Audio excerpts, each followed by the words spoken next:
Hey then everyone, it's Juan Romero here from SwitchWatch. I'm back with another Nintendo Switch review. This is Redout. Let's see if it's worth your time and investment, and if you haven't subscribed already, then please consider it at the end of the video if you enjoyed it. Let's get into it.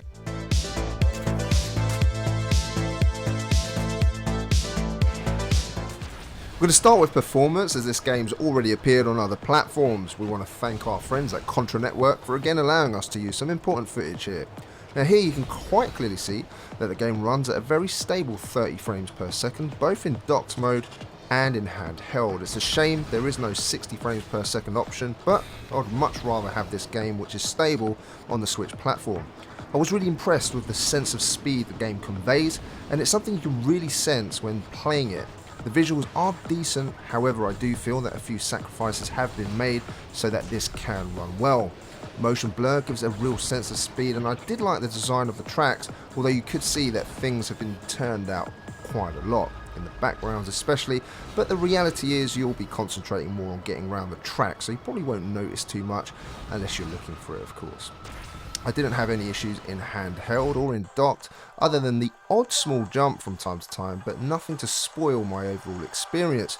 If you've been holding out to get this on the Nintendo Switch due to its portable nature, and you already know what this game is like on other consoles, then you're not going to have any issues here. For those of you that have not heard about this game or never played it, stay on to find out more, as we're about to jump into the gameplay. But before we do that, if you're enjoying this video, be sure to share it with your friends.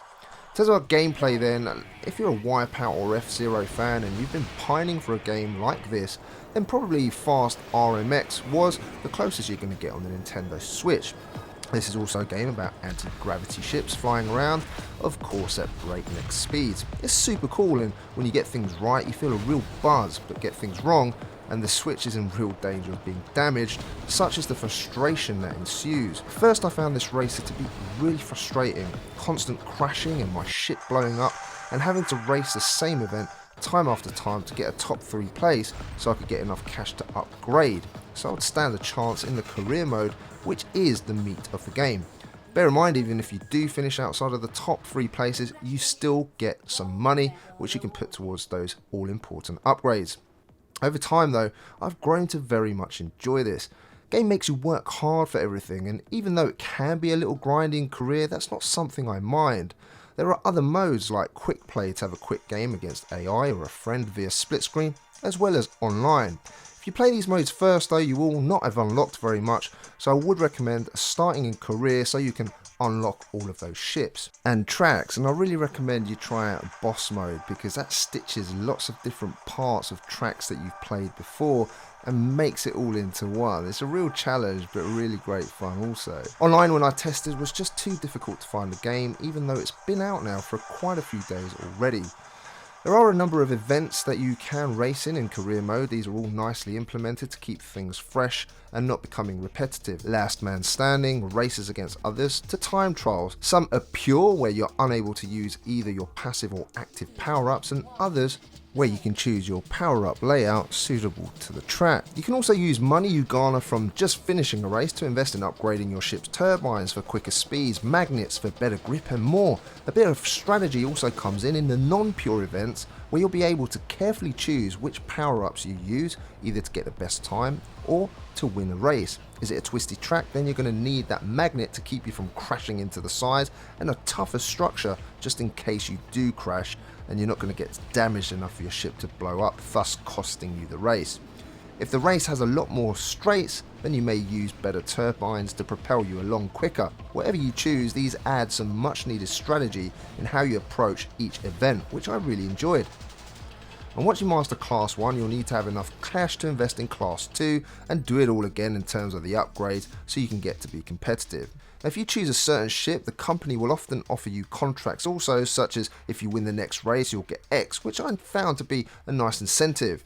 Once you do go up in class, the races are faster and the opponents get harder.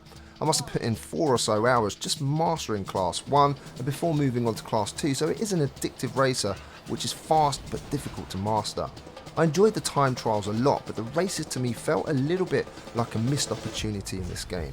you're either too far ahead or too far behind at times. I like those races where you're constantly battling and jostling for positions with others, and so it just felt like this bit of the game needed work. It's a pretty important gripe, but then again, it didn't really deter me from enjoying it, as it's super quick pace and the mastery which is required to do well. Controls at first did feel a little bit odd. You need to steer your ship with the left analog sticks and raise the pitch of the craft's nose when, say, coming into a loop with the right. With practice, you can drift the ship round corners with the right analog stick, which is useful when you get it right. Get it wrong though and into the wall you will go, where the brakes do come in handy, of course. There's also an energy boost bar which self-charges, and your ship will automatically repair as long as you don't hit the wall for a period of time. So there is a lot to master and take into consideration. There's a lot to like about Redout. It's challenging and frustrating, but over time it grows on you. As long as you're persistent, it becomes a game that you can invest a lot of hours into, which is not a bad thing. Throw in the online mode to challenge others and you're onto a winner. I'm hoping that when more players purchase this game, the online community will be a little bit better. In terms of audio, I really enjoyed the audio in this game. It's a rip-roaring soundtrack, sounds which could have been taken out of Transformers, which make these crafts sound alive somehow. All the whooshing and turbine sounds all combine to really fit this game extremely well.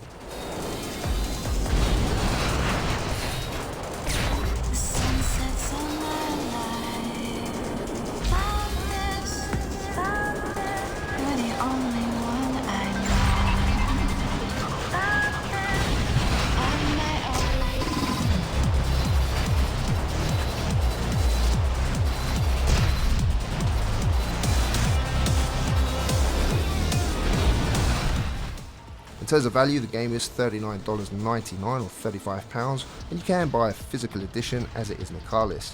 It's on the expensive side, I would admit. I'd certainly choose the physical, but that's just me. Here you do have 200 events in the career mode just to level up. There's 7 racing teams to unlock and 60 tracks overall, so there is a lot here and a lot of hours to pour into this, no doubt. You know that I love leaderboards personally, so not only does this let you play online against 6 others, but you can post those important track times to show off to your friends. So if you're the competitive type, this is certainly going to scratch that itch. In terms of my verdict then, Redout isn't perfect, but if you want a good anti-gravity racer, I don't think you can go far wrong with this. Some may lament the fact it's not 60 frames per second, or that the visuals took a hit for this to run smoothly. There are some issues within the races themselves, feeling a little lifeless at times, and some may not like having to grind to get better ships, but that suited me just fine. I enjoyed this, and the soundtrack with your headphones on is pure quality. A solid 7.5 out of 10. If you're still here watching, then thank you so much. Please don't forget to leave a like if you enjoyed this, and if you're a new watcher here, then consider subscribing for Nintendo Switch reviews like this one and gameplay videos, as well as some features from time to time. My name's Juan Romero from SwitchWatch. Take care, have a great week, and I'll see you again on our next video. Take care.